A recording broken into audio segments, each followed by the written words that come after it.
storms can be terrifying in the winter. Sometimes you go to bed at night really hoping you're still going to be there in the morning. They can destroy houses, they can remove tens of metres of coastline overnight. They're incredibly powerful things. Well, there have been some quite bad storms. A lot of the east side of the island's getting eroded, sort of disappearing and gradually eating into the island. It's getting smaller, I think. In 2005, a particularly bad storm hit the island of Sanday, Orkney. It was pretty bad. The wall was undermined behind me there, and the wife came out and had a look and saw it was undermined. She came in to tell me, so I came out and had a look then, and I came further along the beach and I discovered all the stones sticking up out of the beach, and I went in and told her. She never told me about the archaeology, so she came out and had a look then, and we thought it was maybe a burial to start with. We found this tank, it looked like it had a lid on it, so I thought it was a burial, and that got them in action. When Ian Peace first discovered the stones that led to all of this, I remember him phoning Julie Gibson and asked if we could send her some photographs. So I came up to take those photographs, and that's what led to the initial 3-day dig by Historic Scotland, when they realised it was a burnt man, not human remains in a kist. But none of us knew then what we know now about the site as it's been excavated in recent times by the SCAPE team. This burnt mound is being actively eroded by the sea. It's effectively on the foreshore, so it's in imminent danger of being washed away completely. When I spotted the advert for the Shark project starting, and I thought, that's made for here, we've got to do something. So we had a series of meetings and decided what we would like to do is have a project where the end result would be of long-term benefit for the island. So we wouldn't have just an excavation, everything being backfilled and the finds going away from the island, which is what normally happens, but we would have something lasting to show for it. This one we're recording, and then with the SCAPE Trust we're relocating it to the Heritage Centre at the centre of Sanday.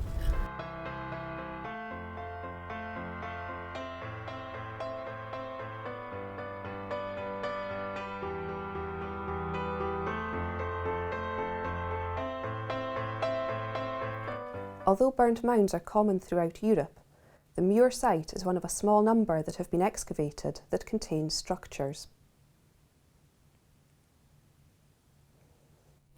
In just 3 days, the emergency excavation following the storm revealed compartments made of orthostats, a passageway leading to a sunken stone-lined tank, and a cistern or well with a drain. So this is the well or the cistern, and this was first discovered during the original excavation in 2005, but at that time it was filled right up to the top here, and they excavated down to the level that I'm standing at here.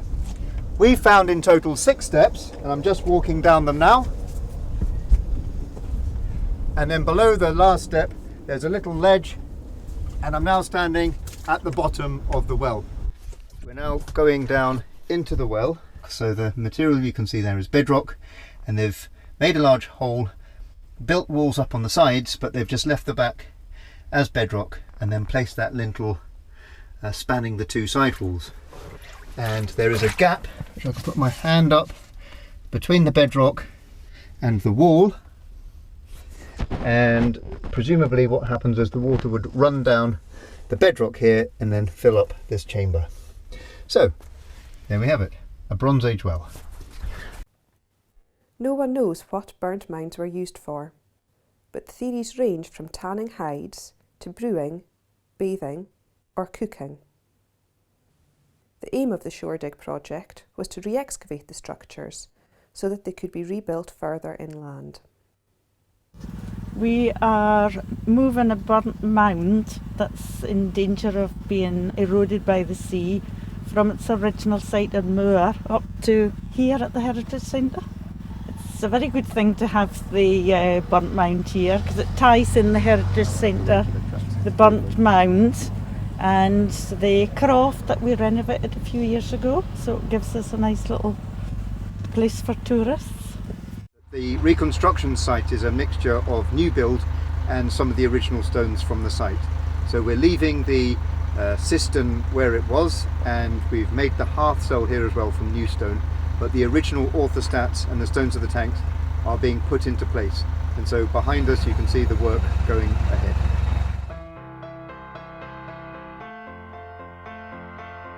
We've been moving them with a digger and a cargo net and a tractor and trailer and volunteers from the local community. The position of every stone is recorded in great detail at the original site, and the positions are then transferred onto the site of the relocation so it can be as accurate as possible.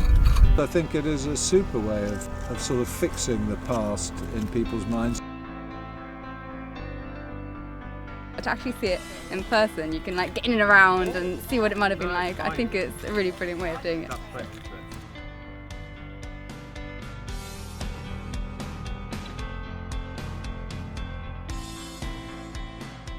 When folk come to a museum, they want to see a reconstruction, because I think folk really like to see what it might have looked like and just kind of help them to picture what people were living like.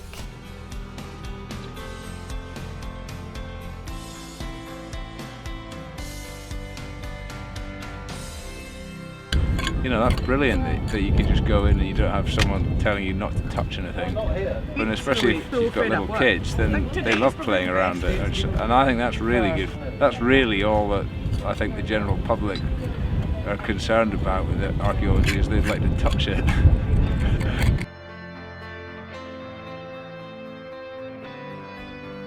When removing the enormous base of the tank for relocation at the Heritage Centre, the team were surprised to find that it covered an earlier structure. What is it? I can see the whole of the hole. There's another slab underneath here. As the dig was nearing completion, the team decided to return the following year to investigate the mysterious sunken feature. So it's our first day on site, and we're back with the Sanday archaeology group, and they're doing a fantastic job clearing away the stones and revealing the structures, and things are looking good. The winter storms had cut back the coast edge, exposing the previously inaccessible hearth cell. Yesterday, when we were looking at this, we thought we might have a passageway here leading to the hearth cell, but I'm really pleased to say this is the hearth cell. So this is the place where they were heating up the stones, and they would then roll them down the passageway and drop them into the tank. The flags have been laid down with clay packed around them, and then a fire was set on there which has baked the clay a bright orange colour. After finishing work on the hearth cell, the weather took a turn for the worse. This weather is of course nothing like the storms that they get in the winter here, where the sea will be much, much higher. Ah! Jesus Christ! The wind is so strong that irritatingly it has actually knocked the camera over and knocked the microphone off, so we've broken our camera, but there we go. The wind is up again and the sea is coming up, and really for the last 2 weeks we have been up against it with the weather. It's either been very rainy or it's been very windy. Conditions of site have been quite challenging, and so we've decided that we're going to come back again in a couple of months' time. It's August and I'm glad to say that the sun is shining.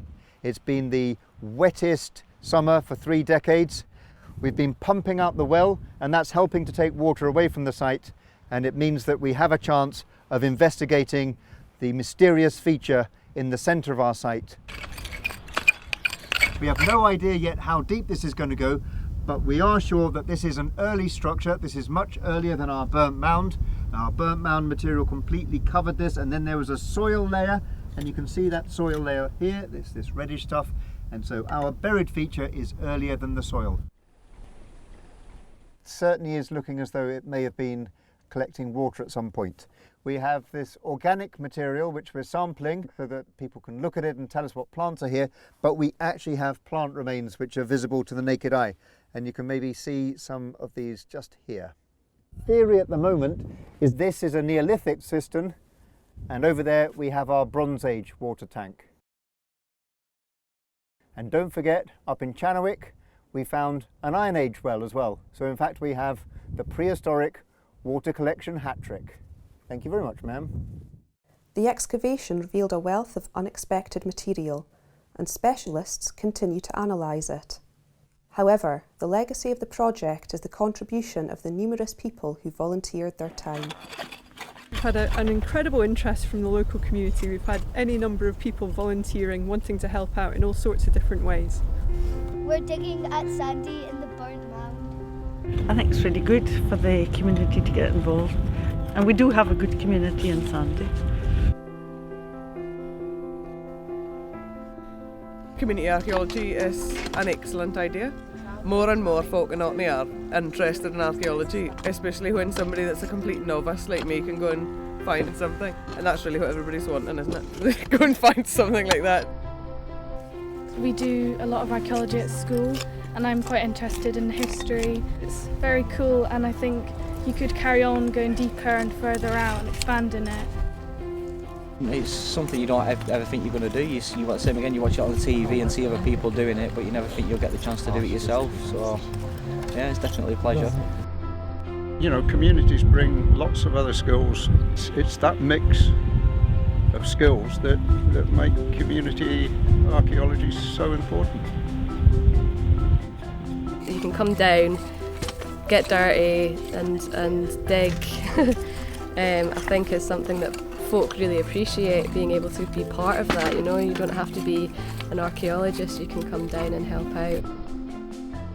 I found that always, whoever the professionals are, will always spend as much time as you want explaining things to you, and most of us islanders really don't know. We're interested in archaeology, but we don't know very much, and but we never felt we've been talked down to, and we've been very much able to feel that we've played a part, however small it is, in what's going on here, and it really is good fun.